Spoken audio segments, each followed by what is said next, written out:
Cook and Talk with Madam. Ay, pasensya na po kayo sa aking boses dahil po may flu po tayo, may sipon po tayo dahil ngayon po dito po sa Pilipinas ay usong-uso po ang ubo at sipon. Pero huwag po kayo mag-alala, wala po tayong COVID ngayon at alam nyo naman, malakas pa rin po tayo, malakas ang ating resistensya pero tinablan pa rin tayo ng trangkaso. Pero huwag po kayo mag-alala, okay na po ako ngayon. Kaso nga lang, itong sipon na ito hindi pa rin maalis hanggang ngayon. Dahil ang aking mga anak ay nagre-request na magluto na daw ako. At ngayon, magluluto tayo na gagawin kong special. Special ang ating spaghetti. So, ang iluluto ko po ngayon ay spaghetti with meatballs. O, diba? Hindi lang po ito pang birthday. Pwede po natin gawin sa kahit anong okasyon. At dahil malapit na rin po ang Father's Day, ayan, pwede nyo po itong ihanda sa Father's Day para po sa inyong mga papa, tatay, at sa mga lolo, at sa lahat po ng mga daddy dyan. Happy Father's Day po sa inyong lahat and saludo po ako sa inyo at pati na rin po sa mga nanay na nagpapakatatay. Happy Father's Day po sa inyong lahat. And so ano pa bang hinihintay ninyo? Tara na at gawin na natin ang spaghetti meatballs. So ayun na nga mga madam, ito po ang ating mga ingredients para sa ating spaghetti meatballs.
Ang uunahin po natin na gawin ay ang ating meatballs. So, itong meatballs po natin ay i-roast po natin or i-bake po natin sa ating oven. Pwede naman po siyang i-prito, pero mas masarap po kasi na i-bake. So, ang mga kailangan lang natin ay yung ating ground beef. So, paghahalu-haluin ko lang po lahat ng mga ingredients, okay? So, unahin muna natin yung ating minced onion. So, wala ako ng tsara. So, mag-iiwan lang ako mamaya para sa panggisa natin. Mga 4 na sibuyas po yung ginamit natin dito. So, ilagay na rin natin yung ating basil, dried basil. Buksan ko na po kasi ang liit ng ating ayan. Dried basil. Lagay na rin natin po yung ating Worcestershire. Ayan. Nag-research pa po ako niyan kung paano i-pronounce. Kasi diba sa ating mga Pilipino, itong Worcestershire, sabi ganyan. Ito ay sa ating Worcestershire, diba? Worcestershire sauce. So, ayan.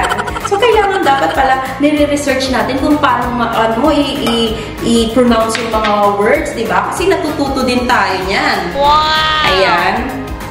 So, maglagay din tayo ng ating oyster sauce. Hindi ko alam kung nakikita ninyo. Ayan. Oyster sauce. Lagyan natin ng oyster sauce. Maglagay rin tayo ng black pepper. I-mix ko lang muna sandali. Mas maganda palang i-mix ito na nasa kamay. Pero gagamit ako ng gamit tayo ng gloves para naman ma-mix ko ng maayos yung ating meatballs. Special to mga madam. So, ayan. Mix ko muna sandali. Ibigay natin. Itong meatballs na ito, sandali, maliit ata yung ating lalagyan. So, malinis naman yun. Lagay ko dito. Ayan. So, sunod na natin yung ating garlic powder. Oops. Garlic powder. Medyo magulo na eh. Naglagay ako ng garlic. Yung iba, naglalagay ng pangalan nito, minced garlic. Pero ako, gagamit ako ng garlic powder. Bakit itong ayaw? Ayan. So, mix lang natin yan. Tapos, sunod na natin yung ating milk. 1/3 cup of milk. Fresh milk po yung ginamit ko dito. 1/3. Yan. Kasi mas lalasa po yung ating meatballs pag nilagyan po natin ng gatas. Wow! At mas lalambot pa po yan. Masarap kasi ang meatballs pag nilagay natin yan sa oven. Hindi siya ganun kamantika. Pansinin niyo pag nag-fry kayo versus bake, hindi masyadong mamantika yung karne. And then, isunod na natin yung ating breadcrumbs. Ayan, yung breadcrumbs, yan yung magbabind sa ating pangalan yan, sa ating meat. Yung magdidikit-dikit yan para hindi siya maghiwa-hiwalay. Feeling ko baliktad yung aking pinagsuot. Wait nga lang. Kasi parang baliktad yung suot ko sa So, baliktad itong pinagsuot ko sa aking gloves. Wait lang. Diyan lang kayo. Yung napatay. So, ito, ayan na mga madam. Tama na siguro yung pinagsuot ko. Kaya pala kanina parang naaalis-alis yung aking yung aking gloves. So, ayan. So, imimix lang natin. Medyo maliit yung aking lalagyan. So, gusto ko kasi makita ninyo, clear, na makita ninyo yung aking, meatballs. And then, ilagay na natin yung ating Parmesan cheese. Ayan, masarap itong Parmesan cheese, diba? Ayan, lagyan natin ng cheese. Pero, alam nyo, sa tingin ko, kailangan ko talagang palitan yung aking lalagyan. Kasi hindi ko siya ma-mix ng mabuti. So, wait lang. Kunin ko yung lalagyan natin dito.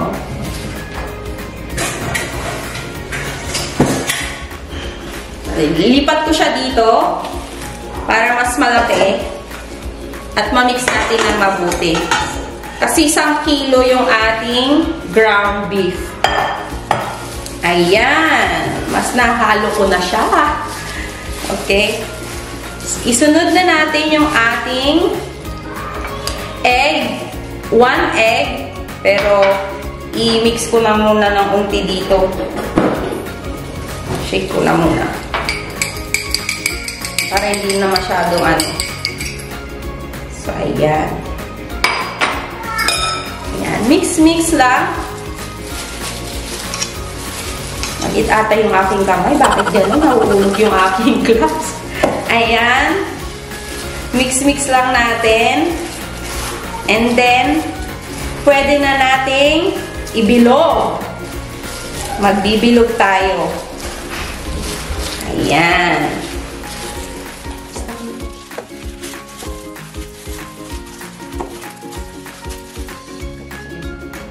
So, ayun mga madam, natapos na po natin i-mix lahat ng ingredients para sa ating meatballs. So, ang gagawin natin, syempre, paano natin matatawag na meatballs kung hindi siya balls? So, ang gagawin ko ay magbibilog na po tayo. So, gagamit ako ng ice cream scoop. Para pare-pareho, para, pantay-pantay yung bilog. Ayan. Tapos, yung sa tray natin, dahil wala po akong yung anong tawag dito, yung spray, yung butter spray, pag para hindi didikit dun sa tray, gagamit po ako, nagtunaw na po ako ng butter, tapos papahiran ko na rin po ganyan. Dahil same lang po yun, pasosyal lang po yun, dahil ini-spray. So, ang gagawin lang natin, lalagyan natin ng ganito, para hindi lang didikit sa tray yung ating karne, yung ating meatballs. So, nagpainit na rin, pinapainit ko na rin, in-start ko na yung ating oven, dyan sa likod, na nasa 250 degrees Celsius ang gagamitin nating init. Para po, bakit super taas? Meatballs lang naman yung gagawin. Para po maging crispy outside and juicy inside. And, ayan. So, tingnan natin kung mas effective ba ito na ilalagay ditong ganito or bibilugin sa kamay. So, tingnan natin. Hindi siya effective. Tingnan mo, bumuka. Ulit. Isa pa. Kasi mas maganda yung alam ko, mas maganda talaga yung sa kamay, no? Hindi siya ganun kabilog. So, ang gagawin ko na lang, ito, ibilugin kong ganyan. Diba? Ayan, tingnan nyo. Oh, sus, mas magaling pa yung sa kamay, no? Kaysa dun sa ating ice cream scoop. So, ayan, bilog na bilog. Pero gagamitin ko pa rin yan para pare-pareho yung laki. Pero, iikot natin siya sa kamay. So, ayan, perfect, wow! Diba? Ayan. So, gamit pa rin natin ito para may kwenta naman yung ating ice cream scoop. Ayan. So, tingnan. Uy. Ayan. So, ganito lang yun. Ulit-ulit hanggang sa matapos ninyo yung inyong meatballs. At pwede na nating ilagay sa ating oven. Diba? So, siguro ang pag-usapan natin ngayon yung Father's Day.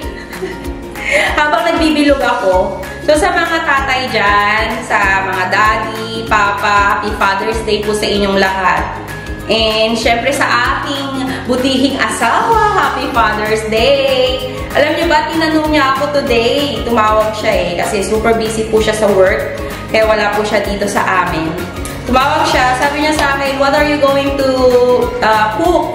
Sabi ko, the kids are requesting spaghetti. Why? Is there's birthday today? Sabi niya ganyan. Sabi ko naman, why? Ang spaghetti ba is just for birthday? I said, no. Yeah, okay, make it special din. Kasi alam niyang Saturday, Sunday, I always cook. So, yun. Nakakatuwa lang din, di ba? Kasi kahit na malayo kayo sa isa't isa na mag-asawa o yung tatay, malayo, nagtatrabaho sa ibang bansa, alam mo yun, nandun pa rin yung sweetness, yung love, ganyan. Kaya sa mga tatay na nasa ibang bansa dyan, huwag po kayong malungkot kasi hindi katulad noon na ang sulat yung, di ba? Abutin pa ng isang buwan bago makapagsulat ulit sa mahal sa buhay. Buti na lang ngayon, may Facebook Messenger, may email na, may tawag, WhatsApp, Viber, ang dami na.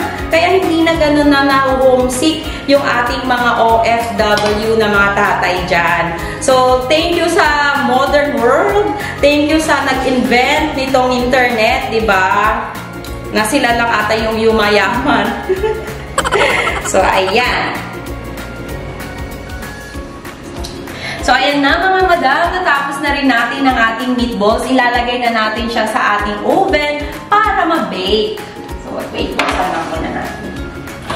Nagpainit na po tayo dito. Oops, umuusok na nga. 250 degrees. Kasi gusto natin ng... Ayan. So, check mo. Okay. So, set lang natin siya for 30 minutes. And then, pwede na ang ating meatballs.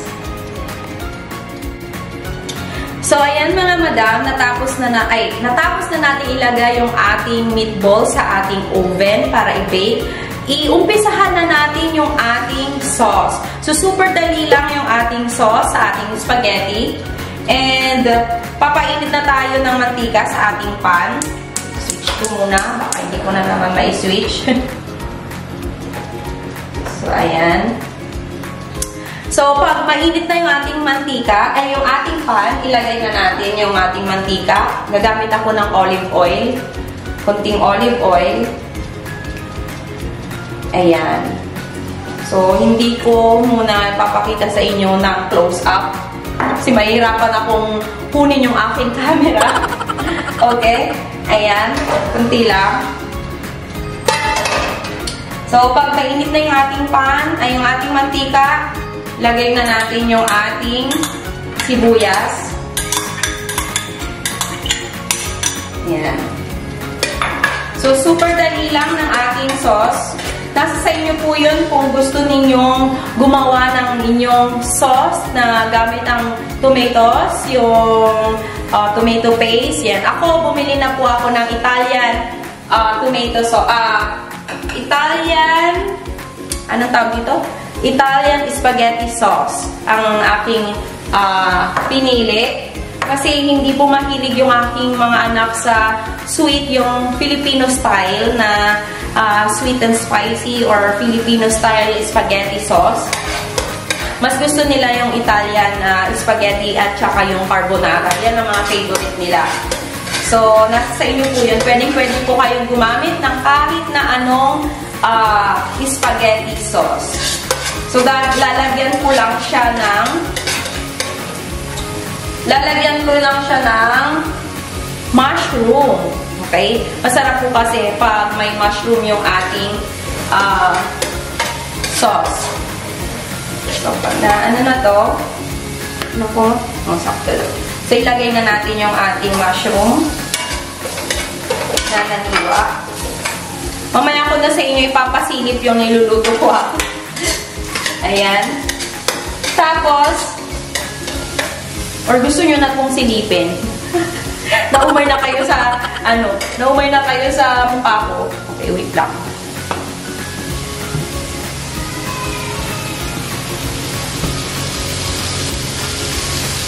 Oh, ayan. So, balik ko na.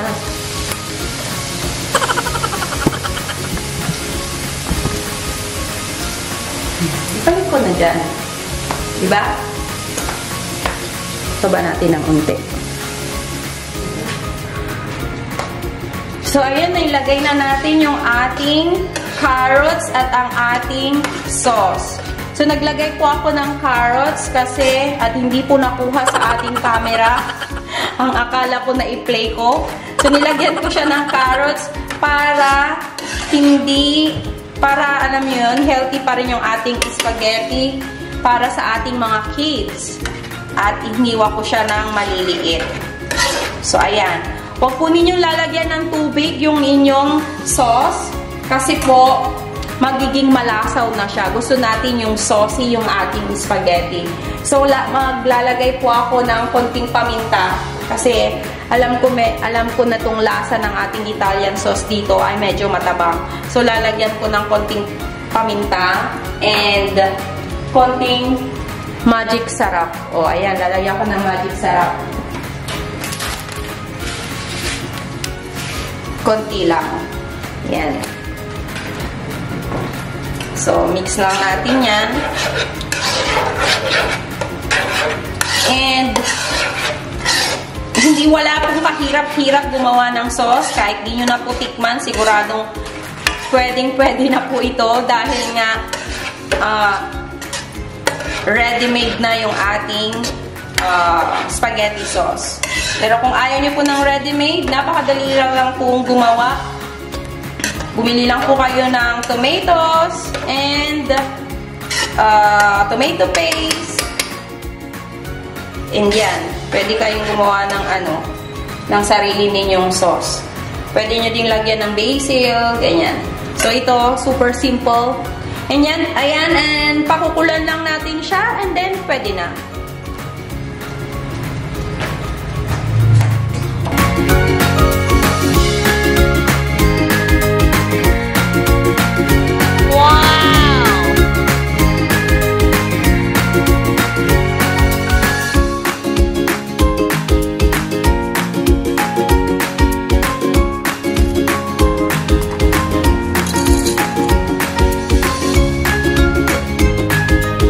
So, ayan na mga madam, natapos na rin ang ating spaghetti meatballs. Met na tuloy tayo. So, ayan, itikman muna natin yung ating spaghetti meatballs kung tamang-tama na ba at gaano ba kasarap ang ating meatballs. O, diba? So, ayan, yung ating meatballs ay sa picture parang sunog. Pero ang totoo niyan, crispy lang po talaga yan sa personal. Kasi minsan, makikita natin sa picture, hindi siya appealing. Alam nyo yun, sa mga videos. So, ayan, try muna natin. So, ayan. Tikman ko muna saglit yung meatballs.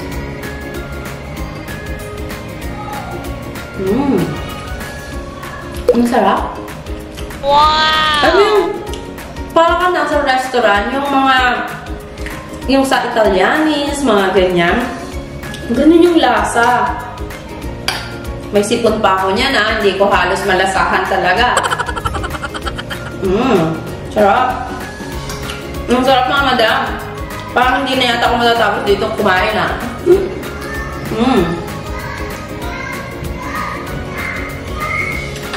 Wow! Sigurado akong magugustuhan nyo po ito pag trinay ninyo sa inyong mga kitchen. Pwede nyo pong gawin sa kahit na anong okasyon. So, paano ba yan? Dito na po nagtatapos ang aking cooking vlog for today. I hope you like this video. And please, paki-follow naman po yung aking Facebook page. Gumawa na po ako ng Facebook page ko para po mas mabilis po yung transactions ko pag nagpaparaffle po ako, diba? Mas mabilis nyo po akong ma-message. So, i-follow nyo po ang Cook and Talk with Madam sa aking Facebook, page, and para updated po kayo sa aking mga vlogs. And marami pong mga exciting and fun reels po na mapapanood po kayo doon. So, I hope you like this video and please don't forget to like, share, and subscribe to my YouTube channel, Cook and Talk with Madam!